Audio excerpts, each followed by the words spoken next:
నిర్గమకాండం 33వ అధ్యాయం. నిర్గమకాండం 33వ అధ్యాయం 14వ వచనం. నా సన్నిధి నీకు తోడుగా వచ్చును, నా సన్నిధి నీకు తోడుగా వచ్చును. 14వ వచనం. 33:14. నా సన్నిధి నీకు తోడుగా వచ్చును, నా సన్నిధి నీకు తోడుగా వచ్చును, నేను నీకు విశ్రాంతి కలుగజేసేదని అనగా నేను నీకు విశ్రాంతినిస్తాను. చెప్పండి, చప్పట్లు కొట్టండి గట్టిగా, హుషారుగా కొట్టండి గట్టిగా. ఇప్పుడు మీకు డౌట్ రావాలి, నా సన్నిధిని మీకు తోడుగా ఇస్తా అంటే ఇప్పుడు దాకా లేదా అని మీకు డౌట్ రావచ్చు. రాదా?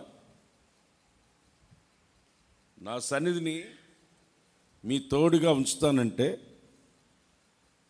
అలాగైతే ఇప్పుడు నా దేవుని సన్నిధి మాకు ఇప్పటి వరకు తోడుగా లేదా అని మీకు డౌట్ రావచ్చు. నా సన్నిధి నీకు తోడుగా ఉంచుతాను, నీకు విశ్రాంతినిస్తానని దేవుడు ఈరోజు 1వ తారీఖు దేవుడు మనకు ఒక అభయంతో కూడిన ఒక మాట చెప్తున్నాడు. నా సన్నిధిని మీకు తోడుగా ఉంచుతాను, మీకు విశ్రాంతినిస్తాను, నెమ్మదిని, విశ్రాంతినిస్తాను. ఈ 2 పాయింట్లు మనం గమనించి చూస్తే ఈ డౌట్ ఖచ్చితంగా వస్తుంది. ఇప్పుడు ఎందుకు వస్తుంది అంటే, ఇప్పటి వరకు లేదా ఆయన సన్నిధి అని. 19వ అధ్యాయం, నిర్గమకాండం 19వ అధ్యాయం 1వ వచనం చదివితే, మైక్లో చదువు నాయన 19వ అధ్యాయం 1వ వచనం. ఇశ్రాయేలులు ఐగుప్తు దేశము నుండి బయలుదేరిన 3వ నెలలో బాగినండి. ఇశ్రాయేలీలు ఐగుప్తు దేశం నుండి బయలుదేరిన 3వ నెలలో, ఐగుప్తు నుండి బయలుదేరిన 3వ నెలలో వారు బయలుదేరిన నాడే 3వ నెల ఆరంభ దినమందే 3 నెలలు. ఇక్కడ 19వ అధ్యాయంలో 3 నెలలు ఆల్రెడీ అక్కడి నుంచి బయలుదేరి వచ్చేసారు. ఇప్పుడు మోషేకి ఈ మాట చెప్పడం ఏంటి?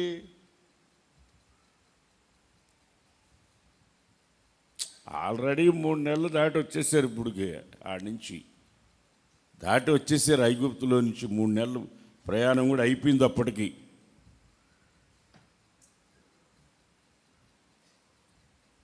ఇప్పుడు నాతో కూడా ఎవరిని పంపిస్తాను? మోషే అడగటం ఏంటి అసలు? ఆయన సన్నిధి లేకుండా వాళ్ళు ఎలా నడుస్తారు? ఆయన సన్నిధి లేకుండా వాళ్ళు నడుస్తారా? 13వ అధ్యాయంలో, అదే నిర్గమకాండం 13వ అధ్యాయం 21వ వచనంలో, 13వ అధ్యాయం, వారు పగలు రాత్రి ప్రయాణం చేయునట్లుగా యెహోవా త్రోవలో వారిని నడిపించుటకై పగటివేళ పగలు మేఘస్తంభమై వారికి వెలిగించుటకు రాత్రివేళ అగ్నిస్తంభమై ఉండి వారికి ముందుగా నడుచుచూ వచ్చాను. ఆయన ముందు లేకుండా వీళ్ళు ఈ నడవలేదు. ఆయన లేకుండా ఒక అడుగు కూడా మనం ముందుకు వేయలేము. అర్థం కదా? ఆయన లేకుండా వీళ్ళు నడుస్తారా ఐగుప్తు నుంచి బయటికి? ఫరోని 30 తిప్పలు పెట్టి 7 చెనువులు తాగిపించి సముద్రంలో జల సమాధి చేసి ఇశ్రాయేలుని కాపాడిన దేవుడు ముందు లేకపోతే ఇశ్రాయేలుని బయటకు వస్తారా? రారుగా. అంత దూరం ప్రయాణం చేసి వచ్చేసిన తర్వాత కూడా దేవుడు మోషేతో అంటున్నాడు, నువ్వు పంపించకపోతే నేను పోనంటే, నా సన్నిధి నీకు తోడుగా ఉంది, పో, నీకు విశ్రాంతినిస్తాను, పో, బయలుదేరు, నా సన్నిధి నీకు తోడుగా ఉంచుతాను, బయలుదేరు. ఆయన సన్నిధి లేకుంటే ఎట్లా ఉంటుంది? 139వ కీర్తన 7వ వచనం నుంచి మనం గమనించి చూస్తే 139వ కీర్తన. నీ ఆత్మయుద్ధ నుండి నీ ఆత్మయుద్ధ నుండి నేను ఎక్కడికి పోవుదును, నేను ఏడకపోతాను. నీ సన్నిధి నుండి నేను ఎక్కడికి నీ పారిపోవుదును. సన్నిధి నుండి నేను ఎక్కడికి వెళ్తాను? నీ సన్నిధి లేకుంటే నేను ఎక్కడికైనా వెళ్తానా? నీ సన్నిధి లేకుంటే నేను ఎక్కడికైనా వెళ్తానా? నేను ఆకాశమునకు ఎక్కినను, నేను ఆకాశానికి ఎక్కినా నీవు అక్కడ ఉన్నావు. నువ్వు అక్కడ ఉన్నావు. నేను పాతాళమందు పండుకొనినను, పాతాళంలో పడుకున్నా నువ్వు అక్కడ నీవు ఉన్నావు. అక్కడ ఉన్నావు. నేను వేకువ రెక్కలు కట్టుకొని సముద్ర దిగంతములలో నివసించినను, అక్కడ నీ చేయి నన్ను నడిపించును. నీ చేయి నన్ను నడిపిస్తుంది. నీ కుడి చేయి నన్ను పట్టుకొనును. నీ కుడి చేయి నన్ను పట్టుకొని ఉంది. అంధకారము నన్ను మరుగు చేయును. అంధకారము నాకు మరుగు చేస్తుంది. నాకు కలుగు వెలుగు రాత్రి వలె ఉండును. నాకు కలిగే వెలుగు రాత్రిలాగా ఉంటుంది అని నేను అనుకొనిన ఎడల, నీ సన్నిధి లేకుండా నేను ఆకాశానికి ఎక్కలేను, భూమికి కిందకి వెళ్ళలేను, సముద్రంలో దాక్కోలేను. ఎక్కడికి వెళ్ళినా నీ సన్నిధి నాతో ఉంటుంది. చీకటైనా నీకు చీకటి కాకపోవును. రాత్రి పగటి వలె నీకు వెలుగు, రాత్రి పగల్లాగా అవుతుంది. చీకటియు వెలుగును నీకు ఏకరీతిగా ఉన్నది. దేవుని సన్నిధి లేకుండా మనం ఎక్కడికి వెళ్ళలేము. కానీ దేవుని సన్నిధి మనతో ఉన్నదా లేదని కొంతమందికి ఆ భయం లేదు, భక్తి లేదు. దేవుని సన్నిధిలో ఉన్నామన్న కాస్త కూడా ఇంకిత జ్ఞానం లేదు. దేవుని సన్నిధి మనతో ఉన్నదన్న ఆయన అంటున్నాడు, నా సన్నిధి మీకు తోడుగా ఉంది అంటున్నాడు. నా సన్నిధి మీకు తోడుగా ఉంటుంది, మీకు విశ్రాంతిని కలుగు చేస్తాను. ఆయన సన్నిధి లేకుండా ఎక్కడా ఉండదు. ఆయన సన్నిధి లేకుండా ఉండదు. ఆయన సన్నిధి ఉంది, ఎక్కడ పోయినా ఉంది. కానీ మనకు చెప్తున్నాడు, నా సన్నిధి నీకు తోడుగా వస్తుంది అని. ఆయన సన్నిధి ఎలా ఉంటుంది అనుకుంటున్నావు? యెషయా గ్రంథం 6వ అధ్యాయం 3వ వచనం నుంచి కానీ మనం చూస్తే ఆయన సన్నిధి ఎలా ఉంటుంది? వారు సైన్యములకు అధిపతియగు యెహోవా, సైన్యములకు అధిపతియగు యెహోవా పరిశుద్ధుడు, పరిశుద్ధుడు, పరిశుద్ధుడు, పరిశుద్ధుడు, పరిశుద్ధుడు, పరిశుద్ధుడు. సర్వలోకము ఆయన మహిమతో నిండి ఉంది అని గొప్ప స్వరముతో గాన ప్రతిగానములు చేయుచుండిరి. గాన ప్రతిగానములు చేస్తా ఉన్నారు. మహిమతో, ఆయన సన్నిధి మహిమతో నింపబడి ఉంటుందని కెరూబులు చెప్తున్నారు. ఇటువంటి ఆయన సన్నిధి ఉంటే కొంతమంది గుర్తుపట్టలేకపోతున్నారు. ఆయన సన్నిధి మనకు తోడుగా ఉండి నడిపిస్తున్నాడన్న సంగతి గుర్తుపట్టలేకపోతున్నారు. చాలామంది గుర్తుపట్టలేకపోతున్నారు. గుర్తుపట్టలేని స్థితిలో ఉన్నారు కొంతమంది.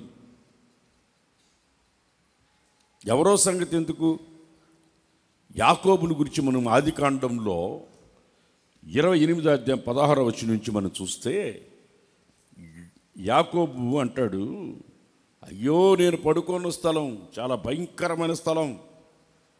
యాకోబు నిద్రలేసి నిశ్చయముగా యెహోవా ఈ స్థలమందు ఉన్నాడు. ఇది యెహోవా స్థలం, అక్కడే ఉన్నాడు, అది నాకు తెలియకపోయినా ఆడే ఉన్నాడు, అక్కడే ఉన్నాడు. దర్శనం వచ్చింది, ఆకాశానికి భూమికి నిచ్చిన. నిద్రలేసి అమ్మో ఇది దేవుని స్థలం ఇది అంటాడు, ఇది భయంకరమైన స్థలం అంటాడు. స్టేట్మెంట్ ఇస్తున్నాడు, ఇది భయంకరమైన స్థలం. చదువు, ఇది చాలా భయంకరమైన స్థలం. భయపడి ఈ స్థలము ఎంతో భయంకరము, ఇది చాలా భయంకరమైన స్థలం, ఇది దేవుని మందిరమే గాని వేరొకటి కాదు, ఇది దేవుని మందిరం. ఇది ఆయన సన్నిధి భయంకరమైనది. ఎప్పుడైతే మనోనేత్రాలు వెలిగించబడ్డాయో అది సన్నిధిని గుర్తుపెట్టి, ఆయన సన్నిధి ఎప్పుడు తోడుగానే ఉంటుంది. అతను ఎప్పుడు గుర్తుపెట్టాడు? మనోనేత్రాలు వెలిగించబడి ఒక దర్శనం వచ్చి అక్కడ పడుకొని ఇది దేవుని మందిరం తప్ప ఇంకోటి కాదని అక్కడ రాయి నిలబెట్టి నూనె పోసి మళ్ళీ అక్కడి నుంచి వెళ్ళిపోయాడు. అక్కడి నుంచి వెళ్ళిపోయాడు. ఆ రెండులో అక్కడి నుంచి వెళ్ళిపోయాడు.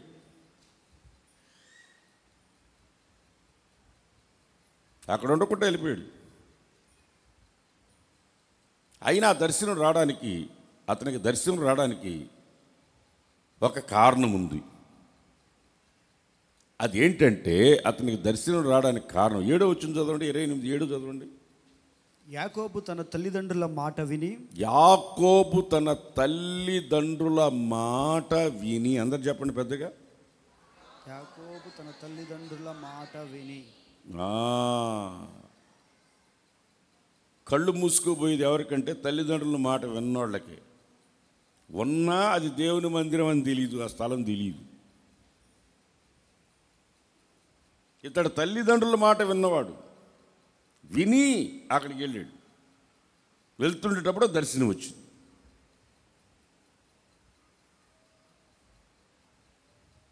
కళ్ళపొరలు రాలి. అర్థమైందా? మనోనేత్రాలు వెలిగించబడ్డాయి. ఇది దేవుని స్థలం ఇది అంటాడు. నూనె పోస్తాడు. నూనె పోసాడు. మళ్ళీ 20 సంవత్సరాలు అడ్రస్ లేడు, వెళ్ళిపోయాడు. వెళ్ళిపోయి అక్కడ ఆస్తి సమకూర్చుకున్నాడు, గొర్రెలను సమకూర్చుకున్నాడు, భార్యలను సమకూర్చుకున్నాడు, పిల్లలను సంపాదించుకున్నాడు, అన్నీ సంపాదించుకు మళ్ళీ దర్శనం వచ్చింది.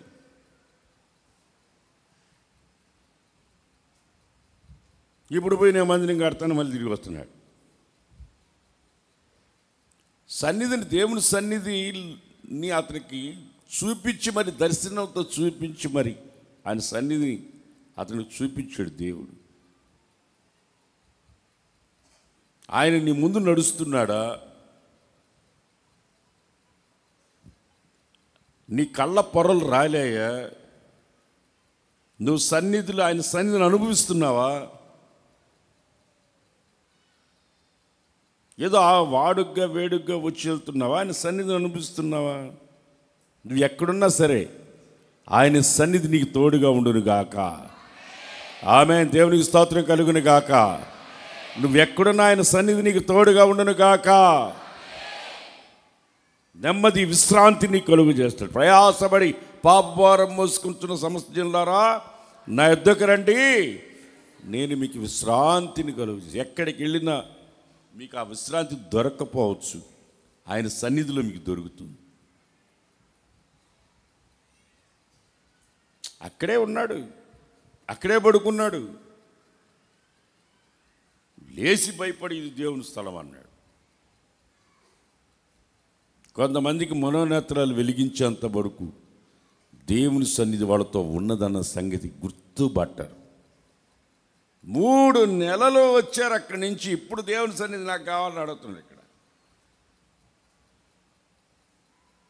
పగలు రాత్రి ఆయన తోడుగా ఉండి ముందు నడిచి వాళ్ళని నడిపించి తీసుకుని వస్తే ఇప్పుడు నాకు సన్నిధి కావాలని అడుగుతున్నాడు.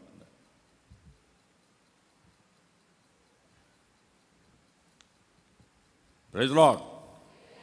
చేత చెప్పండి, అలా చెప్పండి, గట్టిగా చెప్పండి, సరే చెప్పండి. మీరు 1 సమూయేలు గ్రంథం 3వ అధ్యాయంలో చూస్తే సమూయేలు పడుకొని ఉన్నాడు. వాళ్ళ గురువు కూడా అక్కడే ఉన్నాడు, దేవుని మందిరంలోనే ఉన్నారు, ఇద్దరే ఉన్నారు. 3వ అధ్యాయం 1వ వచనం చూస్తే బాలుడైన సమూయేలు ఏలీ ఎదుట యెహోవాకు పరిచర్య చేయుచు. ఇందాకేమో యాకోబు తన తల్లిదండ్రులు చెప్పిన మాట వినిపోయాడంట.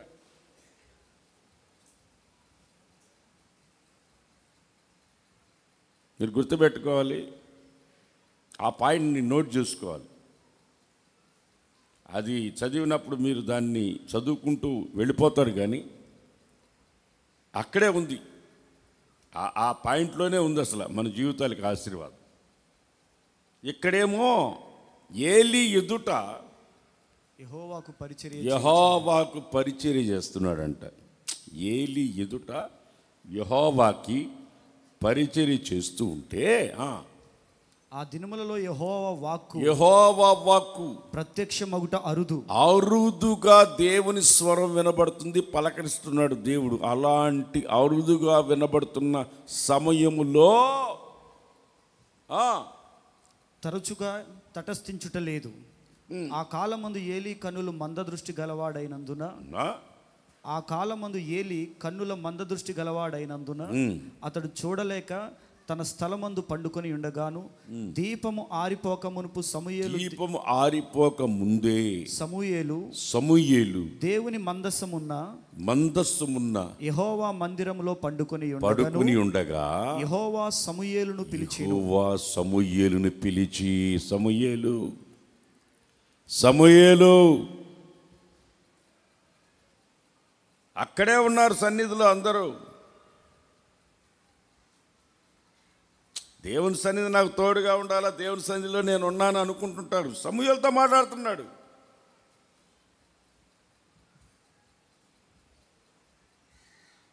అందరూ దేవుని మందిరంలోనే ఉన్నారు, కరెక్టే, కాదంటలే. ఇక్కడ ఇద్దరు ఉన్నారు. ఒకరితో మాట్లాడుతున్నాడు, అరుదుగా వినబడే ఆ రోజుల్లో ఒక వ్యక్తితో మాట్లాడుతున్నాడు, ఒక వ్యక్తితో మాట్లాడలే. ఆ సన్నిధిని, ఆయన స్వరాన్ని, ఆయనతో మాట్లాడే అనుభవాన్ని మొట్టమొదట ఆదామే పోగొట్టుకున్నాడు, అవ్వలు పోగొట్టుకున్నారు. ఆయన సన్నిధి నుంచి తరివేయబడ్డారు. ఏదెనులో ఉన్న తూర్పు దిక్కున్న తోటలో నుంచి ఆదాము అవ్వలు తరివేయబడ్డారు. వాళ్ళు చేసిన పొరపాటు శరీరాశ, నేత్రాశ, జీవపు డంబం, ఈ 3 తప్పులు చేసి వాళ్ళ ఆ తోటలోంచి బయటికి తరిమి వేయబడ్డారు. సన్నిధికి దూరమయ్యారు.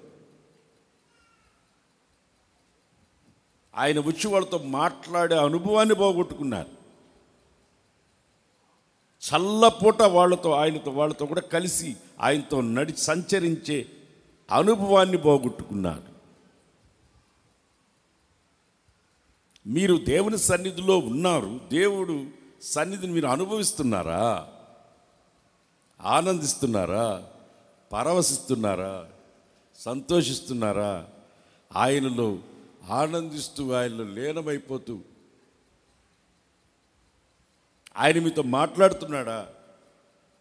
ఆయన మీ ముందు ఉండి ఆయన హస్తంతో నడిపిస్తున్నాడా? మీకు నెమ్మదిని, విశ్రాంతిని కలుగు చేస్తున్నాడా? అందుకని చెప్తున్నాడు దేవుడు, నేను ఈరోజు మరలా మీకు గుర్తు చేస్తున్నాడు, నా సన్నిధిని మీకు తోడుగా ఉంచుతా, మీకు విశ్రాంతినిస్తా. ఏలి అక్కడే ఉన్నాడు. ఏలితో మాట్లాడలే. యాకోబు ఆడే పడుకున్నాడు, దేవుని సన్నిధిని గుర్తుపట్ల. అర్థమవుతుందా? 3 నెలలు నడిచినారు. 3 నెలలు నడిచినారు. ఇప్పుడు చెప్తున్నాడు, నా సన్నిధి నీకు తోడుగేసి తప్పు అని. మొదటి రాజుల గ్రంథం 19వ అధ్యాయం 11వ వచనంలో, మొదటి రాజుల గ్రంథం 19వ అధ్యాయం 11వ వచనంలో, అందుకాయన నీవు పోయి పర్వతం మీద యెహోవా సముఖమందు నిలిచి ఉండమని సెలవిచ్చెను. అంతటా యెహోవా ఆ వైపు సంచరింపగా బలమైన పెనుగాలి లేచెను. యెహోవా భయమునకు పర్వతములు బద్దలాయెను, శిలలు చిన్నాభిన్నమాయెను. కానీ యెహోవా ఆ గాలి దెబ్బ యందు ప్రత్యక్షము కాలేదు. గాలి దెబ్బకి ప్రత్యక్షం కాలేదు. గాలి పోయిన తరువాత భూకంపం కలిగెను. కానీ ఆ భూకంపమందు యెహోవా ప్రత్యక్షం కాలేదు. ఆ భూకంపమైన తరువాత మెరుపు పుట్టెను. కానీ ఆ మెరుపునందు యెహోవా ప్రత్యక్షము కాలేదు. ప్రత్యక్షం కాల. మెరుపు ఆగిపోగా మిక్కిలి నిర్మలముగా ఉన్న మాట్లాడు ఒక స్వరము వినబడెను. మాట్లాడే ఒక స్వరం, ఆయన సన్నిధి, ఆయన దగ్గరికి దేవుడి సన్నిధి చక్కగా మాట్లాడే ఒక స్వరం వింటా ఉన్నాడు. దేవునికి స్తోత్రం కలుగును గాక. దేవునికి స్తోత్రం కలుగును గాక. దేవునికి స్తోత్రం కలుగును గాక. అప్పుడు ఆయన స్వరం వింటున్నాడు. నేను ఎందుకు ఇవన్నీ చెప్పుకుంటూ వస్తున్నానంటే, మనతో ఆయన సన్నిధి ఉంది, కానీ గుర్తు చేస్తాను, నా సన్నిధి నీకు తోడుగా ఉంచి పంపిస్తానని బాగుంటాడు. ధైర్యం కోసం మనకు అది మనం గుర్తుపట్టాలని, మన మనోనేత్రాలు వెలిగించబడాలని, మన కళ్ళకుండా పొరలు రాలాలని. సౌలున్నాడు, గమాలికుల పాదాల దగ్గర పూచాపుల్లో తప్పుపోకుండా ధర్మశాస్త్రాన్ని పఠించినోడు. ఎవర్రా మీరంట తరుముకుంటూ వస్తున్నాడు, మెడల మీద తలకాయలు లేకుండా నరుకుతున్నాడు. అలాంటి వాడు కింద పడిపోయి కళ్ళు ఒక్కసారి మెరుపుకి కింద పడిపోయి ఎవరవయా నువ్వు అంటున్నాడు, ఎవరవయా నువ్వు అంటున్నాడు. నువ్వు హింసించుచున్న యేసును నేనే అన్నాడు. దేవునికి స్తోత్రం కలుగును గాక, దేవునికి స్తోత్రం కలుగును గాక. ఇప్పుడు మనతో ఎవరున్నారు? మన మీద ఏమన్నా సమస్య వస్తే మనతో ఎవరున్నారు? కష్టం వచ్చినా, బాధలు వచ్చినా, నిందలు వచ్చినా, అవమానాలు వచ్చినా, శ్రమలే వచ్చినా మనతో ఎవరున్నారు? యేసుని నేనే అంటున్నాడు. ప్రేమ దేవుని బిడ్డలారా, దేవుని సన్నిధి ఇద్దరు ముగ్గురు ఉన్న దగ్గర ఉంటానని దేవుడు మనకు వాగ్దానం చేశాడు. చేశాడా చేయలేదా? మత్తయి సువార్తలో 18:20 ఏముంది? ఇద్దరు ముగ్గురు నా నామం పేరట ఎక్కడ కూడతారో వాళ్ళ మధ్యలో నేను ఉంటానన్నాడు.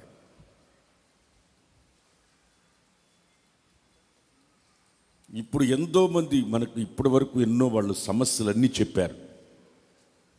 మనం అందరం కలిసి ప్రార్థన చేసాం. మన ప్రార్థనలకు జవాబు దేవుడు దయచేసి దేవుడు మన మధ్యలో ఉన్నాడు. దేవునికి స్తోత్రం కలుగును గాక. ఆయన సన్నిధి మనకు తోడుగా ఉన్నది. ఆమేన్. విశ్రాంతి కలుగ చేస్తానని చెప్పిన మాట ఇచ్చిన వాగ్దానాన్ని బట్టి రోగము నుండి మీకు విడుదల ఇచ్చి, కుటుంబంలో నెమ్మదినిచ్చి, శాంతిని ప్రశాంతతను మీకు అనుగ్రహించి, సన్నిధి దేవుడు మన సన్నిధిలో ఇక్కడ మనము కూడి ఉన్న దగ్గర ఆయన సన్నిధి మనకు తోడుగా ఉంది. ఆయన సన్నిధిలో మనం చాలా జాగ్రత్తగా ఉండాలి. ఆయన సన్నిధిలో మనం జాగ్రత్తగా ఉండాలి. 120 మంది మేడగదిలో ఉన్నారు, ప్రార్థన చేస్తూ ఉన్నారు. అపోస్తలుల గారు 2:2 వాళ్ళు మేడగదిలో ఉన్నారు. మేడగదిలో ఉంటే వాళ్ళు 120 మంది కూర్చొని ప్రార్థన చేస్తున్నారు. 50వ దినమున, పెంతుకోస్తు దినమందున, పెంతుకోస్తు అంటే 50వ దినము అని అర్థం. 50వ దినమున వాళ్ళు ప్రార్థన చేస్తూ ఉన్నారు. అప్పుడు ఏం జరిగింది? అప్పుడు వేగముగా వీచు బలమైన గాలి వంటి బలమైన గాలి ఒకటి వచ్చింది. ఒక ధ్వని ఆకాశము నుండి అకస్మాత్తుగా వారు కూర్చుండి ఉన్న ఇల్లంతా నిండిపోయింది. మరియు అగ్ని జ్వాలల వంటి నాలుకలు విభాగింపబడి అట్టుగా వారికి కనబడి వారిలో ఒక్కొక్కరి మీద వ్రాలగా అందరూ పరిశుద్ధాత్మతో నింపబడి ఆయన సన్నిధిని అనుభవించిరి. హల్లెలూయా, ప్రైజ్ లార్డ్, హల్లెలూయా. ఓ రాబా షాదా రీకా రాబా, ఆయన సన్నిధిని అనుభవించిరి.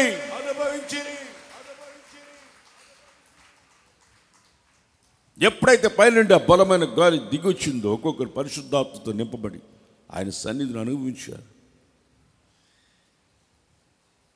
ఆ పరిశుద్ధాత్మ ఆనందాన్ని అనుభవించారు, పరవశించారు. వారందరూ పరిశుద్ధాత్మతో నింపబడి ఆ ఆత్మ వారికి వాక్శక్తి అనుగ్రహించుకొలది అన్య భాషలతో దేవుని ఆనందింపసాగిరి. చబరగొట్టండి గట్టిగా, హుషారుగా. హల్లెలూయా, హల్లెలూయా. మనం అలాగే యోహాను సువార్త 14:16 కూడా, యోహాను సువార్త 14:16 కూడా ఒక వాక్యం మనకు ఏమని చెప్తుందంటే, తండ్రిని వేడుకొందును యేసే చెప్తున్నాడు. తండ్రిని వేడుకుంటాను, మీ యొద్ద ఎల్లప్పుడూ నుండుటకై ఎల్లప్పుడూ ఉండడానికి ఆయన వేరొక ఆదరణకర్త ఆదరణకర్తను పంపిస్తా. ఆయన సన్నిధి పరిశుద్ధాత్ముడు మనతో ఎప్పుడూ ఉన్నాడు. యేసు ప్రభు ఆయన ఈ లోకములో సర్వలోక పాప పరిహార్థమై కలువరి శిలువలో ప్రాణం పెట్టి మరణించాడు. యుగ యుగములు సజీవుడై మనతోనే ఉన్నాడు. ఆమేన్, హల్లెలూయా. ఉన్నాడా లేదా? ఉన్నావు దేవా యుగ యుగములు. హల్లెలూయా, హల్లెలూయా. ఉన్నాడా లేదా? ఉన్నాడు. సత్యస్వరూపియగు ఆత్మను మీకు అనుగ్రహిస్తా. మీతో కాదు, మీలో ఉంటాడు. ఓల్డ్ టెస్టిమెంట్లో వాళ్ళతో ఉన్నాడు, మనలో ఉంటాడు. మనలో లోపల సన్నిధి మనతో ఎప్పుడు ఉంటుంది. సన్నిధి ఎప్పుడు మనతోనే ఉంటుంది. ఆ సన్నిధి ఎప్పుడు పోగొట్టుకుంటామంటే ఆయన సన్నిధిని మనకి ఇస్తానని మాట ఇచ్చినాడు. అది ఎప్పుడు పోగొట్టుకుంటాం? కొంతమంది పోగొట్టుకున్న సంగతి కూడా వాళ్ళకి తెలియటం లేదు. ఆ సన్నిధి వాళ్ళ దగ్గర లేదు అన్న సంగతి గుర్తుపట్టలేదు. మొదటి సమూయేలు గ్రంథం 15వ అధ్యాయం 11వ వచనంలో సౌలుకు దేవుడు చెప్పాడు. సౌలు మొట్టమొదటి ఇశ్రాయేలీల రాజు. దేవుడు అతనికి చెప్పాడు. మొదటి సమూయేలు 15:11. సౌలు నన్ను అనుసరింపక వెనుతీసి నా ఆజ్ఞలను గైకొనల గనుక అతనిని రాజుగా నిర్ణయించినందుకు నేను పశ్చాత్తాపపడుచున్నాను. అందుకు సమూయేలు కోపావేశుడై రాత్రి అంతా యెహోవాకు మొరపెట్టుచుండెను. ఉదయమున సమూయేలు లేచి సౌలుని ఎదుర్కొనడానికి పోతే సౌలు కర్మెలునకు వచ్చి అక్కడ జయసూచకమైన శిలను నిలిపి తిరిగి గిల్గాలునకు పోయినన్న సమాచారము వినెను.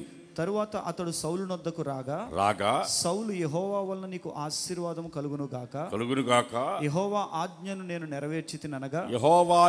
నెరవేర్చాను అనగా సమూయేలు అలాగైతే నాకు వినబడుతున్న రంకిలు ఎక్కడి? గొర్రెల అరుపులను గొర్రెలు ఎడ్ల రంకెలను ఎక్కడివి అని అడిగి వినబడుతున్నాయి. అందుకు సౌలు అమాలేకుల దగ్గర నుంచి జనులు వీటిని తీసుకొచ్చారు. చాలు, వీటిని తీసుకొచ్చారంటే దేవుడు ఏం చెప్పాడు పంపించేటప్పుడు? అక్కడి నుంచి ఏం తేవద్దండి. 15:3 చదువు. 15:3 చదువు. ఫిలిష్తీయులు ఆ తట్టు పర్వతం మీదను ఇజ్రాయేలు ఈ తట్టు పర్వతం మీదను నిలిచి ఉండగా ఉభయుల మధ్యను ఒక లోయ ఉండెను. గాతువాడైన గొలియాతు 15:3 రా. ఇప్పుడు దాకా 11 చదివే కదా, అదే 3. కాబట్టి నీవు పోయి కనికరింపక అమాలేకీయులను హతం చెయ్యి. పురుషులనేమి స్త్రీలనేమి బాలురనేమి పసిపిల్లలనేమి ఎద్దులనేమి గొర్రెలనేమి ఒంటెలనేమి గార్ధభములనేమి అన్నింటినీ హతము చేసి వారికి కలిగినదంతయు బొత్తిగా పాడు చేసి అమాలేకీయులను నిర్మూలము చేయమని నీకు చెప్పా. తర్వాత పాయింట్, అసలు పాయింట్ అక్కడే ఉంది. అంతటా సౌలు జనులను పోగు చేసి తేలాయిములో వారిని లెక్క పెట్టగా కాలు బలము 2 లక్షల మంది ఉన్నారు. యోధావారు 10,000 మంది ఉన్నారు. అప్పుడు సౌలు అమాలేకుల పట్టణములలో ఒక దానికి వచ్చి లోయలో పొంచి ఉండి ఇశ్రాయేలీయులు ఐగుప్తులో నుండి వచ్చినప్పుడు మీరు వారికి ఉపకారము చేసితిరి గనుక అమాలేకీయులతో కూడా నేను మిమ్మును నాశనము చేయకుండా చేయకుండానట్లు మీరు వారిలో నుండి బయలుదేరి పోవుడని కేనీయులకు వర్తమానము పంపగా కేనీయులు అమాలేకీయులలో నుండి వెళ్ళిపోయి తరువాత సౌలు అమాలేకీయులను హవీలా నుండి ఐగుప్తు దేశం మార్గమునున్న షూరు వరకు తరిమి హతము చేసి అమాలేకీయుల రాజైన అగగును ప్రాణంతో పట్టుకొని జనులందరినీ కత్తి చేత నిర్మూలము చేసెను. సౌలును జనులను కూడి అగగును గొర్రెలలోను ఎడ్లలోను క్రొవ్విన గొర్రె పిల్లలు మొదలైన వాటిలో నుంచి మంచి వాటిని నిర్మూలము చేయక కడగా నుంచి పనికిరాని నీచ పశువులన్నింటినీ నిర్మూలము చేసిరి. అప్పుడు యెహోవా వాక్కు సమూయేలునకు ప్రత్యక్షమై ఇలాగు సెలవిచ్చెను, సౌలు నన్ను అనుసరింపక వెనుక తీసి నా ఆజ్ఞలు గైకొనకపోయినందుకు అతనిని రాజుగా నిర్ణయించినందుకు నేను పశ్చాత్తాపడుచున్నాను. అందుకు సమూయేలు కోపావేశుడై రాత్రి అంతయు యెహోవాకు మొరపెట్టుచుండెను. ఉదయమున సమూయేలు లేచి సౌలుని ఎదుర్కొనుటకు పోగా సౌలు కర్మేలునకు వచ్చి అక్కడ అతడు కర్మేలునకు వచ్చి అసలు పాయింట్ ఎక్కడ ఉందంటే అక్కడ ఈ సౌలు ఆ దోపుడు సొమ్ము మీద మనసు పెట్టేది ఉంటుంది చూడండి. అక్కడ ఎక్కడున్నది అతను అక్కడికి వెళ్ళి నీవు ఎందుచేత యెహోవా మాట వినక దోపుడు సొమ్ము మీద ఎగబడి ఆయన దృష్టికి కీడు చేసితివని ఎందుకు చేసావు రై పని? సౌలు దేవుని సన్నిధి నుంచి దూరం అవ్వడానికి కారణం తన మనస్సు దోపుడు సొమ్ము మీదకు పోయింది. అది అవసరమా దోపుడు సొమ్ము? ఇక్కడ దేవునికి బలులించడానికి బలులు ఇవ్వడానికి అసలు అక్కడి నుంచి ఏం తేవద్దంటే కోవినోటిని తీసుకొచ్చి ఆడబెట్టి రంకిలేస్తున్నాయి. అవి తీసుకొచ్చి ఇంట్లో పెట్టి అది సన్నిధి ఎందుకు బాగొట్టుకున్నాడో చెప్తున్నాను. ఆ కోవినోటిని తీసుకొచ్చి పెట్టుకున్నాడు. దోపుడు సొమ్ము ఏం పెట్టాడంట? ఎగబడి. ఏంది చదువు భలే ఉంది. నీవు ఎందుచేత యెహోవా మాట వినక దోపుడు మీద ఎగబడి ఆయన దృష్టికి కీడు చేసితివని కీడు చేసేవు నువ్వు. ఎగబడి దేవుడు ఏం చెప్పాడు? అని చేయి తేబాకన్నాడు. తీసుకురావద్దు. ఎందుకు తీసుకొచ్చాడు? మళ్ళీ ఏం చెప్తున్నాడు? బలి ఇవ్వడానికి, దేవునికి అర్పణలు ఇవ్వడానికి, బలి ఇవ్వడానికి. దేవునికి బలులు అర్పణలు ఇవ్వడం ముఖ్యమా? దేవుని మాట వినడం ముఖ్యమా? మీరు చెప్పాలి. నోళ్ళు తెచ్చు అందరూ గట్టిగా చెప్పాలా? దేవుని సన్నిధికి నువ్వు ఎప్పుడు దూరం అవుతావు తెలుసా? దేవుని మాటను మీరితే దేవుని సన్నిధి దూరం అయిపోతుంది.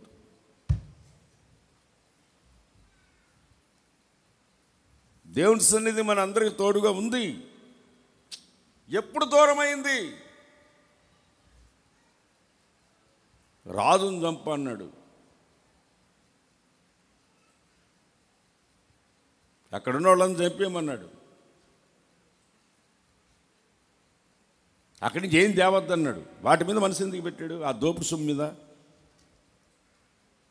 ముఖ్యమా మనకి అవి? బలులు అర్పించడం ముఖ్యమా? మాట వినటం ముఖ్యమా? చెప్పండి. మనందరూ చెప్పండి. వాళ్ళు చెప్పండి. మాట వినటం ముఖ్యమా? బలులు అర్పించడం ముఖ్యమా? మాట ఎప్పుడైతే మేరతావో దేవుని సన్నిధి దూరం అయిపోతుంది. దేవుడు ఈ నెలలో మొదటి రోజు మీకేం చెప్తున్నాడంటే, నా సన్నిధిని మీకు తోడుగా ఉంచుతాను. మాటేనండి. మాటేనండి. చెప్పింది వినండి. బలులు అర్పణలు నేను కోరుకుంటున్నానా? లేదే. ఇస్సాకును బలియమని అడిగాను, పరీక్షించాను. దానికి బదులుగా అక్కడ కొమ్ములు, ఆ ముళ్ళ పొదలు చిక్కుకోరిన పొట్టేళ్ళను వధించాని.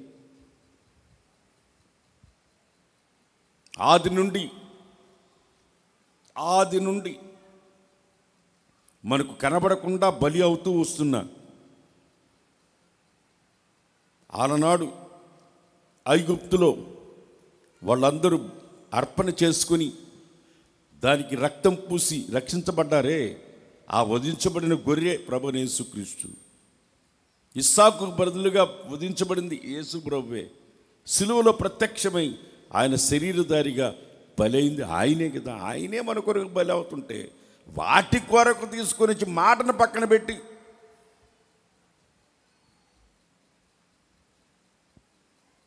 దేవుని సన్నిధిలో ఉన్న నువ్వు దేవుని మాటను మీరకూడదు. యాకోబు దర్శనం వచ్చిందంటే తల్లిదండ్రుల మాట వినేవాడు కనుక అతనికి వచ్చింది. ఇక్కడ సమూయేలుకు దేవుని స్వరాన్ని వింటున్నాడంటే అక్కడ ఏలీ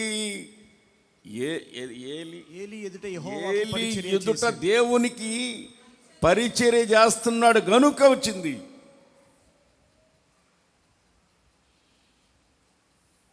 అర్థమవుతుందా?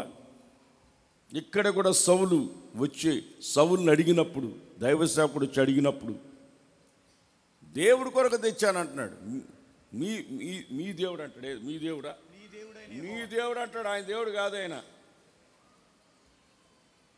మీ దేవుడికి అంటున్నాడు. అందుకే క్రొత్త మనసు పోగొట్టుకున్నాడు, ఆత్మను పోగొట్టుకున్నాడు, సింహాసనాన్ని పోగొట్టుకున్నాడు. తను చనిపోవడానికి కారణం, అతని మరణానికి కారణం తానే అయ్యాడు. అర్థమైందా? దేవుని సన్నిధిని పోగొట్టుకున్నాడు. దేవుని సన్నిధికి మనం దూరం కాకూడదు. దేవుని స్తోత్రం కలుగు. దేవుని మాట విన్నావా? దేవుని మాట ప్రకారం జీవిస్తున్నావా? ఆయన సన్నిధి నీకు తోడుగానే ఉందంతే. అది నిన్ను విడిచిపోదు. హల్లెలూయా, హల్లెలూయా. పరిశుద్ధుడు అయిన దేవా, ప్రేమాస్వరూపి, మీకు స్తోత్రం నైనా. 2024వ సంవత్సరం 6 నెలలు మమ్మల్ని దాటి వెళ్ళిపోయాయి తండ్రి. 7వ నెల మీరు మాకు ప్రసాదించినందు కొరకై స్తోత్రం తండ్రి. ఈ జూలై మాసం మీరు మాకు ఇచ్చినందు కొరకై స్తోత్రం. మేమింకా బ్రతికి ఉన్నామయ్యా, మిమ్మల్ని స్తుతించడానికి మేము బ్రతికి ఉన్నామేసయ్యా. ఈ మాసం మీరు మాకు ఇచ్చినందుకు నిండు మనస్సుతో కృతజ్ఞతాస్తుతులు చెల్లిస్తున్నాం తండ్రి. ప్రభా, మా ఆరాధన మీరు అంగీకరించారు. మేము చేసిన ప్రార్థనలన్నిటికీ కూడా మీరు జవాబు ఇవ్వబోతున్నారు తండ్రి. మీకు స్తోత్రం ప్రభా. తండ్రి, నా సన్నిధి నీకు తోడుగా వస్తుంది, నేను నీకు విశ్రాంతి కలుగు చేసేదనని ఈ వాగ్దానం ఈ మాసం మీరు మాకు ఇచ్చినందుకు కొరకై స్తోత్రం తండ్రి. స్తోత్రం నాయన. ఎవరు మనస్సులో నెమ్మది లేక, విశ్రాంతి లేక నాయన, అనేక టెన్షన్స్ మధ్యలో ఈ రాత్రి మీ సన్నిధికి వచ్చారు, ప్రతి బిడ్డతో మీరు మాట్లాడారయ్యా. నా సన్నిధి నీకు తోడుగా వస్తుంది, ఇక మీదట నా సన్నిధి నీకు తోడుగా ఉంటుందని వాగ్దానం ఇచ్చావు. 6 నెలలలో తండ్రి సన్నిధి తోడుగా ఉందా లేదా అని గుర్తించలేని ఒక స్థితిలో ఉన్నారేమో తండ్రి, మీరు తెలియచేశారు నాయన. కొంతమంది సన్నిధిని పోగొట్టుకున్నారేసయ్యా. సౌలు వలె తండ్రి నాయన, దోపుడు మీద ఎగబడిన అనుభవాలలో, దేవుని మాట వినని అనుభవాలలో, అయ్యో దేవుని సన్నిధిని నేను పోగొట్టుకున్నానని ఎవరు కన్నీరు విడిచి రాత్రి నన్ను క్షమించండి యేసయ్యా, మీ సన్నిధికి నేను దూరం అయిపోయాను, మీ సన్నిధి నాకు తోడుగా లేదు అని ఎవరు గుర్తుపట్టి కన్నీళ్లు విడిచి మీ వైపు చూస్తున్నారో వారందరిని మీరు క్షమించినందు కొరకై స్తోత్రం. మీ సన్నిధి తోడుగా ఉండి నడిపించబోతున్నందు కొరకై స్తోత్రం. యాకోబుకు మీ సన్నిధి తోడుగా ఉంది, సమూయేలుకు మీ సన్నిధి తోడుగా ఉంది నాయన. వారిలో ఉన్న సద్గుణాలు మేము కూడా కలిగి ఉండేటట్లుగా, మీ మాట వినేవారిగా ఉండేటట్లుగా మీరు క్రియ చేయండి తండ్రి. మీకు స్తోత్రం. ఎక్కడ 2-3 నా నామమున కూడి ఉంటారో ఆ చోట నేనుంటానని సెలవిచ్చిన దేవుడు, ఈ రాత్రి ఒక్కొక్కరి మీద పరిశుద్ధాత్మ శక్తి వలె మీరు దిగి వచ్చినందు కొరకై స్తోత్రం తండ్రి. పరిశుద్ధాత్మ అన్య భాషల గుర్తు చేత గొప్ప అభిషేకం ఇచ్చి మీ సన్నిధి మాకు తోడుగా ఉంది అని మరొకసారి రుజువుపరిచినందు కొరకై స్తోత్రం. ఈ రాత్రి ఎవరు వేదన పడుతున్నారు వారి వేదన మీరు తీర్చినందు కొరకై స్తోత్రం. రోగులను బాగు చేసినందు కొరకై స్తోత్రం. కుటుంబాలలో నెమ్మది సమాధానము మీరు కలుగు చేస్తున్నందు కొరకై స్తోత్రం. ఈ 7వ మాసం నాయన ఈ రాత్రి మీ సన్నిధికి వచ్చిన ప్రతి బిడ్డకి ఆశీర్వాదమే. 7వ మాసం దేవుని సన్నిధి తోడై నడిపించబోతున్నందు కొరకై స్తోత్రం స్తోత్రం స్తోత్రం స్తోత్రం. మీ సన్నిధిని గౌరవించి ప్రభువా ఈ మొట్టమొదటి తారీఖు మీ సన్నిధికి వచ్చిన ప్రతి బిడ్డని వారి కుటుంబాలను ఆశీర్వదించండి తండ్రి. వారి కుటుంబాలకు నెమ్మది సమాధానం ఆర్థిక సమృద్ధి కలిగేటట్లుగా జీవన ఆధారాన్ని ఆశీర్వదించండి. పిల్లల్ని దీవించండి తండ్రి. మీకు స్తోత్రం తండ్రి. ఈ హొసన్న మినిస్ట్రీస్ పరిచర్య కూడా ఈ జూలై మాసం ఆశీర్వాదకరంగా జరుగునుగాక. బ్రాంచి సంఘాలలో సేవ వృద్ధి అగునుగాక. సేవకులందరూ సన్నిధిని అనుభవించుదురుగాక. ఈ నెలంతటికి కావలసిన కృపచేత మమ్మల్ని నింపినందు కొరకై స్తోత్రం ప్రభువా. అన్నను కూడా ప్రభువా కృపచేత నింపండి. మీ సేవకుని మీరు బలపరచండి తండ్రి. ఈ మాసం అంతా మీ చేతిలో ఘనమైన పాత్రగా మీరు వాడుకునండి. వారి ప్రాణాత్మ శరీరాలను బలపరచండి తండ్రి. ఈ మొట్టమొదటిసారి తారీఖున మీకు అప్పగించుకుంటున్నాం తండ్రి. ఈ కర్నూలు హొసన్న మినిస్ట్రీస్ విశ్వాసులందరూ కూడా ఈ మాసమంతా కాపాడబడునుగాక. యేసు నామములో ప్రతి కుటుంబం యేసయ్య రక్తపు కోటలో భద్రముగా కాపాడబడునుగాక.